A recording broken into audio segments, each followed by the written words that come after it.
Welcome back. This is Dr. Mike Schmidt, candidate for the 49th District for Congress.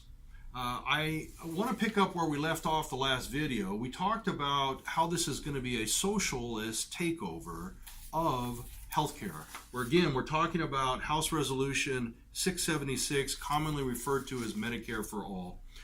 We're going to start here with what's called conversion of investor-owned providers, for profits. What this is going to require is and the reason I stumbled there is it's a staggering thing. They're going to force every single investor-owned clinic and provider service to sell to the government. How are they going to do this? Down here, the payments to the owners of converting, they call it the word conversion, for-profit providers shall occur during a 15-year period. They're going to pay us over 15 years. What are they going to pay us? Well, through the sale of treasury bonds. So they're going to borrow the money to pay us, and for that privilege, guess what they're going to pay us? Quote, shall not be made for loss of business profits. What does that mean? That means that they are going to pay us only for the equipment value of our practices.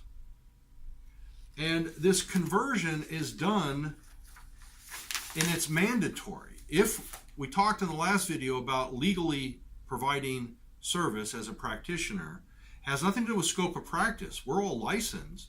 So even a licensed practitioner, if we want to practice outside this payment scheme, we will now be considered unlawful or illegal providers. What about HMOs, a place like a Kaiser? Well, they have a provision for this, HMOs, that deliver things in their own facilities. They're going to receive a global budget. What do global budgets mean? Well, global budgets mean they're going to say, here's how many patients you have, take care of them. And the big problem is, what happens when they run out of money? Let's say come October, they've had a little more than they thought. Knee surgeries, chemotherapies, you name it, whatever the issue is. There's nothing that they can do but stop services. This is the big problem with single-payer healthcare.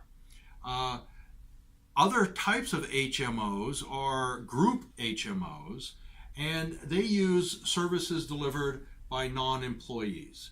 Such organizations shall be participating providers and are subject to Section 104A. If we come down to 104A, this is where we talk about it being unlawful. It is unlawful for private health insurance to sell insurance for insurance coverage that duplicates the benefits. Mike Schmidt for Congress. Go check me out, MikeSchmidtForCongress.com.